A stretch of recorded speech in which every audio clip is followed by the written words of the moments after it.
have an agenda for this video. I just throw in the camera on. I'm just going to see what comes out. So I talk a lot about fiat currency on this channel. And the reason for that is because it's like the basis of our currency. Like, people will say things like, oh, well, like people talk about making money, but they don't know what money is. They actually don't know the definition of money. And the definition of money changed in the early 70s. It's no longer silver, it's just this like abstract notion of value. And this is really important because we're not working for the same thing. Like, the dollar that built America is not the same dollar we're currently operating on. Like, what do you mean? It's like, well, the Hoover Dam, the highway system I'm driving on right now, the car that I'm driving that was made, this is all made without fiat currency. And I think that there's a distinct difference in a country that runs on fiat currency and a country that doesn't run on fiat currency. A country that runs on fiat currency is a country that it doesn't believe in itself. And let me tell you what I mean. So, if imagine like we're out in like the woods somewhere in the middle of nowhere, and you have your tribe of people, and you've got, like, look at like this right here, like you got your tribal colors on, and your wife like wove them in the tribal fashion. It's like, you see like in Mongolia, like really beautiful, ornate thread work. It's tribal people, but they're not savages. Like, they're savages in the sense that they do savage shit, but like they're not savages in the sense that they're uncultured. They're very cultured. So tribal people are not uncultured people, they're just tribal. So you're a tribal person in Mongolia, let's say, and you come across me and my civilization, my excellent civilization that I've built. And I say, hey, Mr. Mongolian man, you want to do business with me? And you're like, well, maybe. What sort of business you doing? You're thinking, maybe I'm going to kill this guy and take his shit. Maybe I'm going to bring back my family and kill him and take his shit. Who knows? Maybe he's going to kill me and take my shit. He's a random person I've never met. It's chaos. It's the whole potential of the human race. It's all wrapped up in one. So, you don't know what the hell's going on with me. I don't know what the hell's going on with you, but you're like, well, maybe we'll do business. What kind of business you thinking of, Mr. Roman man? And I whip out some gold coins. I'm like, hey, how about this business, baby? You're like, okay, now I'm interested. Gold coins? Okay. And the reason that you're interested in that is because everyone knows what gold is. Even if you're some random tribe in Africa, like, you've seen gold, you've heard of gold, you've heard of precious metals. Pretty much everyone knows what shiny is shiny and shiny is nice. I want some shiny, give me that shiny. Like, everyone likes shiny. It's like Pretty Woman with shiny hair. Everyone likes shiny. Everyone likes shiny. So gold is shiny and nice, and so we like gold. And you're paying me in gold. I mean, this shit doesn't tarnish. Like, give me this gold coin. I look at this gold coin, look at it a month later, look at it a year later, it's the same. Like, okay, this guy's paying me with something that's inherently worth something. I mean, it's stable. Like, look at this thing. It's just gold. Like, it just keeps on being gold. I could bury this in the ground. My ancestors, my descendants can come back hundreds of years later and they could trade this with you.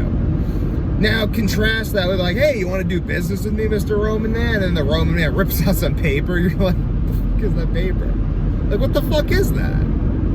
It's like, this is paper. It's like, it's got paper. It's papery paper. It's fucking, who cares? It's fucking paper. It's like, well, why?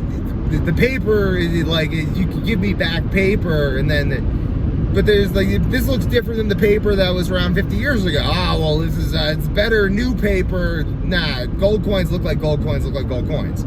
A gold coin from 2,000 years ago looks like a gold coin now. It's a fucking gold coin. But paper, there ain't even paper from 2,000 years ago. It fucking just disintegrates. Like, the value. Like, value is it's not lasting. That's why a culture that doesn't believe in itself pays people with things that don't last. And then we build, like, you know what I mean? It's like, the degree to which a culture believes in itself is a degree to which it invests in its architecture and currency. So right now, the currency of the realm is not money. Money is a store of value.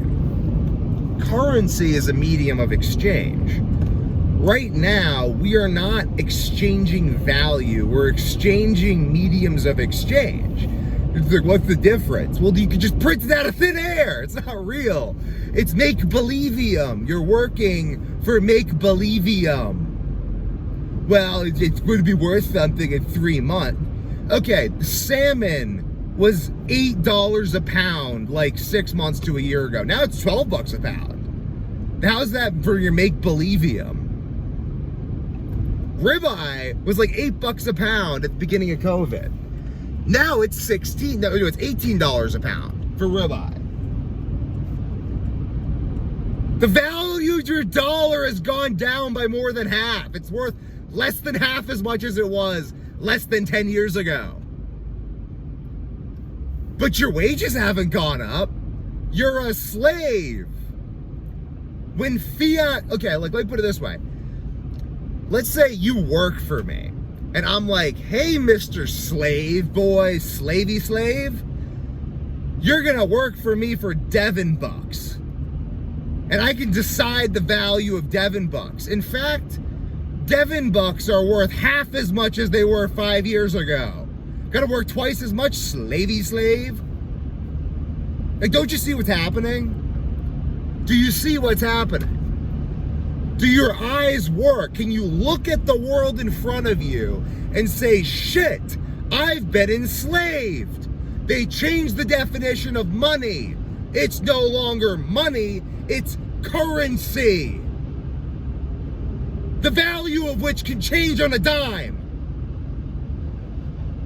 Democracy is no longer democracy. They've changed democracy, so it no longer means the consent of the people.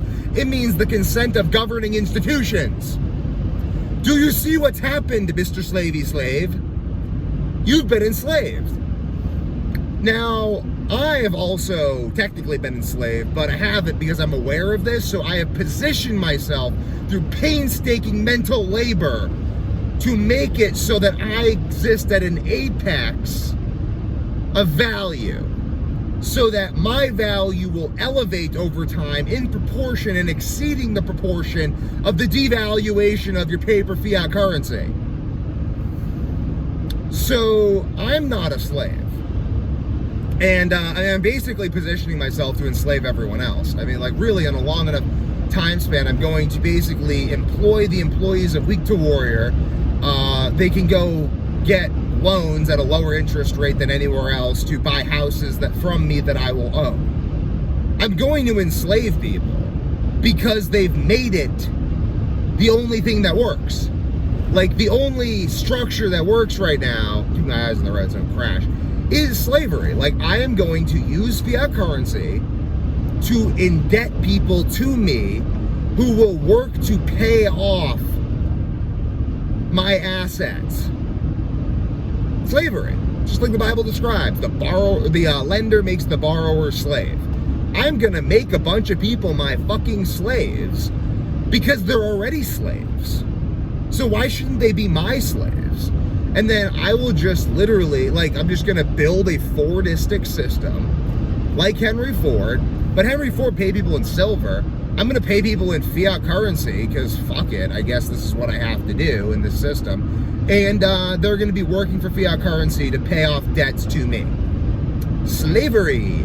But I'm going to be nicer about it, so the people who are going to end up working for me, the people who watch these videos and understand what's going on, they'll be like, shit, Devon's giving me better interest rates. Yeah, and then you can work for me. You can have the option to work for silver. I'm going to try to work for people, like have people work for me who don't want to be slaves. And then I'm going to have a bunch of slave masters who all work in the land, like, and I'm going to own the systems that are going to provide the value. Like, it's owning the means of production, I guess. Owning the means of debt liquidation, I guess, is like another step. But yeah, I mean, just think about this stuff because you have the shortest. My father was born in such poverty that people can't really imagine. Like, he had to duct tape his shoes together. I can't even imagine the poverty my father was born into. And his parents both died before he was 13. He was taken care of by his uncle, who always taught him that the shortest distance between wealth and poverty was an education. And I believe that too. And I believe that an education Like, really understanding what the world is really important. So that's why I rail about fiat currency. I don't rail about it that much because, again, I don't care any more than I have to care to position myself to benefit from fiat currency. Because at the end of the day, I've realized that most people like being slaves. Like, the reason I'm reading the Road to Serfdom by like something Halleck. I forget his name. I think F. Scott Halleck or something. And I'm reading The Road to Serfdom. He's saying that socialism is only inevitable because everyone thinks it's inevitable. I think there's something to this. I think that he's correct, but I also just don't care about saving everyone. I think that people will only be saved when it's too expensive for them not to be saved. Like, things don't hurt enough for there to be a second American Revolution right now. Everyone's still far too comfortable. They haven't experienced serfdom yet, really. So they've got to experience serfdom a little bit before they can really crave freedom. So I'm just going to position myself so that my family and bloodline are going to be on the side of the arms dealers for the Second American Revolution. Because just like, fuck everyone. I don't know. Like, I don't really care to save people. It's like, St. Francis of Assisi said, he's like, save yourself and thousands around you will be saved. So that's what I'm focusing on. I'm not trying to save everyone else. Because frankly, I don't respect them. I think that they're bureaucrats. It's like, I love that Rick and Morty. He's like, they're just robots, Morty. Shoot them. And he shoots them. He's like, they're not robots, Rick. He's like, they're bureaucrats, Morty. I don't respect them. It's the same thing. Like, they're bureaucrats. They believe in bureaucracy. They believe in serfdom. I do not respect them. I respect them as human beings made in the image of God, but I don't respect them as independent thought entities that think for themselves, because they don't. They're bureaucrats. So I'm just trying to save myself. And again, to save yourself and thousands around you will be saved. So I'm going to become the most epic arms dealer and food provider and pharmaceutical cartel in the history of the human race. Like, I'm going to found Alethea Pharmaceuticals. I have to go out and like freaking trademark that name, because there's already like a pharmaceutical company out there. I'm gonna have to, I might not be able to trademark the name, but I love that though, like Alethea, and then like the motto is, do you not know ye are gods? Fucking epic. Oh yeah, it just like gets me hard. I don't know. It's like, I can't think about like sales and marketing and business without it getting sexual, because it's just so sexual. It's just like literally, like, if I don't get a boner based on my marketing, it's not good marketing. Like, actually, like, if I don't have a boner, it's not good marketing. Oh, I'm trying to keep this PG, but it's hard because like I have to like resonate with it, and whatever. Anyway, like, good marketing gives you a boner. That's something to understand. Good marketing gives you a boner. So I want to have, like, I just want to like dominate the fuck out of like everything, like in a very sexual way. Not like actually like medieval lord style prima noct, but like just like, I just want, oh God, like I feel the potential within myself to not bring the world to its knees, but bring sections of the world to its knees. Maybe the whole world for maybe 15 minutes, but like, I just owe it to myself to be everything I can be. And I tried to save the world, and I realized the world didn't want to be saved. And then I realized that I just really want to dominate. I love it. Like, I love dominating. So I created systems for helping me dominate. YouTube is one such system. The business is another such system. The other businesses are other systems. The eventual bank I'm going to own is another system. Alethea Pharmaceuticals is another system. Building these systems, I really like that. Oh God, I just want to own the name Alethea. I have to go own that name. I have to go buy all of the rights to Alethea. Which is such a cool name. I feel a little silly talking about that on here, because like technically if someone could go out and then buy the name Alethea ahead of me, but I kind of don't think anyone's going to do that. I mean, like, maybe. Like, I don't know. Let me know in the comments below if you're actually going to go out and, like, buy the name Alethea and, like, take over Alethea before I actually get around the trademarking that shit. I mean, it's already, like, a fairly competitive name. There's already, like, a bunch of companies named Alethea out there. But I think I could get it. I think I could definitely just take it. Just make it mine. Just be like, mine now. Ha ha ha ha, motherfuckers! This is all mine. I just took it because I can. Ha ha ha ha. I like that shit. Makes me feel good. So right now I'm driving past a bunch of houses that I really wouldn't want to live in. They're not terrible, but it's just kind of like the upper slave quarters. I call it the upper slave quarters because it's where the people who have worked their whole life to become educated enough to work for the Fortune 500 companies that are headquartered in the area live. It's the wealthy slave quarters, and on the way to work, they drive past the poor slave quarters, which reminds them of how happy they are to be wealthy slaves. It's just slavery. It's like, oh, I'm not a slave, man. I work. I pick where I work for my make-believe-y. I'm like, sure, whatever. Until your boss says, hey, slave boy, go get this experimental medical treatment for me. I want to see what it's like when you get injected with all these medical treatments because you're my slavey slave. You don't have free will over your own body, slavey slave. Go get injected. Get injected, slavey slave. Not me. I'm not vaccinated. That's the big flex. I'm not fucking vaccinated. How'd they pull that off? Because I'm not a fucking slave. I just say, up yours to the slave masters. This fuck up. So that's the thing. You know, you got to save yourself. Maybe that's why my brain works. It's not a slavey slave. Not a slavey slave, slaving away like a slave boy.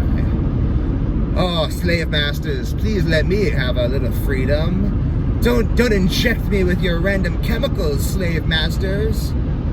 It's not for me. It's not for my descendants.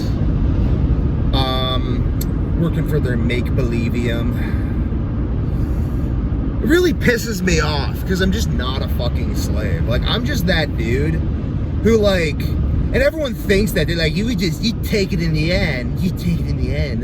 They all tell themselves that. All the people who thought that, like, they were my friends, but I just left them behind because they were all slave boys. They all thought that I would just take it in the end, but I didn't. I never did.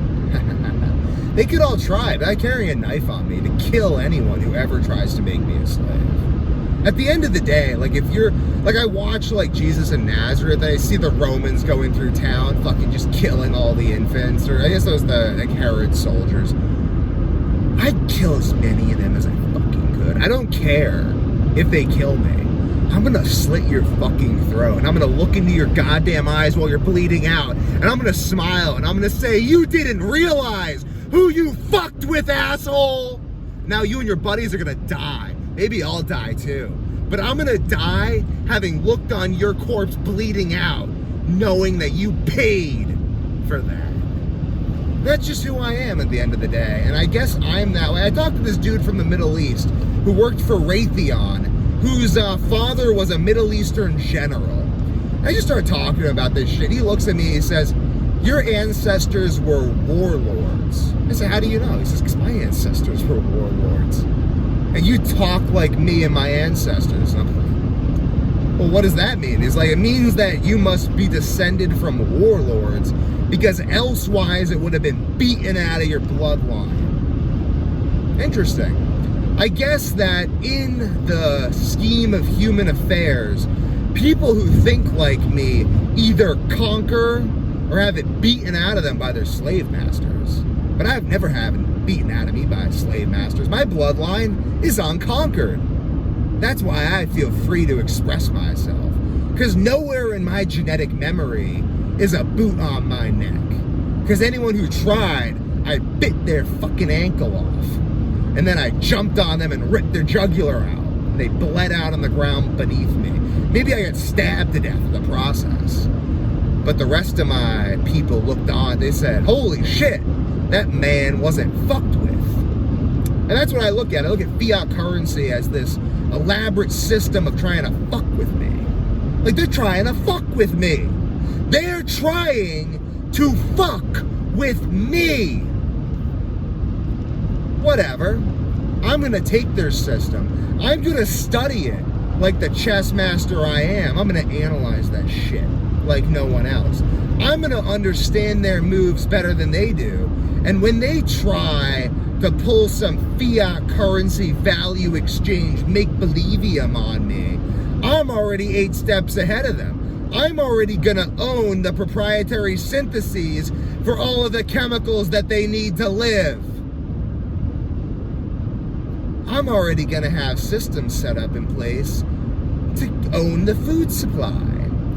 And by the time that all of my overlords have decided that they've had enough or whatever and they want to come and enslave my race, they're going to find a bunch of highly jujitsu trained, heavily armed people with hunting stands in all the trees who have nothing better to do than sit around all day thinking about how to kill anyone who wants to enslave them. Gonna be the American Revolution Part 2, buckos. I'm already prepared. And that's the beautiful thing of all this, is that I can literally analyze the chessboard 16 hours a day. And I can do nothing but work to put myself and my bloodline in the optimum position to benefit from all the trends of history that are already taking place, that no one else has bothered to use their brains, because thinking hurts, by the way. Thinking is painful. Thinking is the hardest work of all, and I am more than accustomed to that. You think that you can engage in back-breaking labor 16 hours a day? I can think for months straight without sleep, fuckers! You cannot think like me. No one on God's green earth can think like me. If anyone wants to try and figure that out, they're more than welcome to test my mettle. But that's all. That's my advantage, that I can just think. I can just think and think and think, and I can force myself to analyze my entire life and thought process again and again and again until I know myself and I know you better than anyone on God's green earth. So no one, not me nor any imaginary opponent, because all opponents are imaginary. There's only me versus me and my ability to understand myself. But when I understand myself, I understand you. And when I understand myself and you, I both know myself and my opponent, and I fear not the result of 1,000 battles. So, from this place, I build my strategic capital.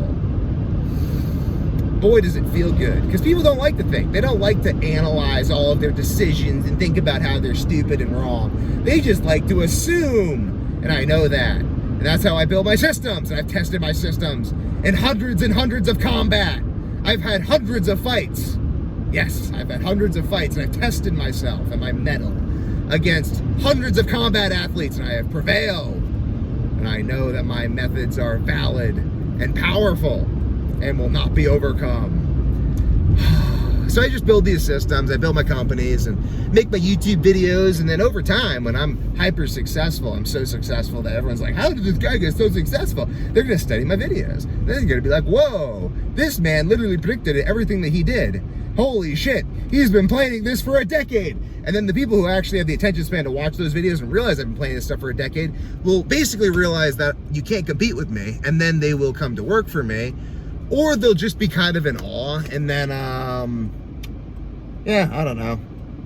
It all builds, though. It all builds. Probably read my books. And then, even if they're not on my team, they'll start implementing my ideas, which will ultimately shift global economies in my favor, because I'm ultimately building systems that are presupposing that people in the future will copy my ideas and then try to use them for profit. It's like, well, why not just profit from what I see as inevitable? Like, instead of trying to fight the tide, why not just build systems that like make energy off the tide? So that's what I'm doing. And then I'm realizing that everyone's like, so I was health coaching for a while, and I realized health coaching was really interesting, because in health coaching, everyone's copying everyone 24/7, because there's really nothing proprietary. You're just selling the ability to talk to you, which is, you can build nuances on that, but it's really not that it's kind of hard to do that because people can copy so quickly. Like it's really interesting microcosm of the economy, because basically anytime you start getting more success than anyone else, everyone's like, oh my god, how's this person succeeding? They all start copying it. So you get like a microcosm of the economy in that regard, because again, all companies kind of do this. So what I realize is that everyone's always going to copy me as soon as they realize I'm successful. So I have to just build a system in place that takes advantage of that, so that when everyone's trying to copy me, they're really just setting themselves up. It's like, okay, here's the thing. So like in wrestling, in jiu-jitsu, I've realized that the second anyone realizes my system and that my system is superior, they're just gonna start copying my system. So I build my system on physical attributes that I have other systems for training, so that by the time you start copying my system, all it does is make you predictable to me, because you can't even implement the system because you don't have the physical attributes built on the years of training, the specific systems that I do. So now all you've done is make yourself predictable, which actually just makes you easier to set up with the systems that I built in place, because you don't really understand, like, there's systems on systems on systems. So once you start implementing system A, you don't realize that system A only works because of B, C, and D.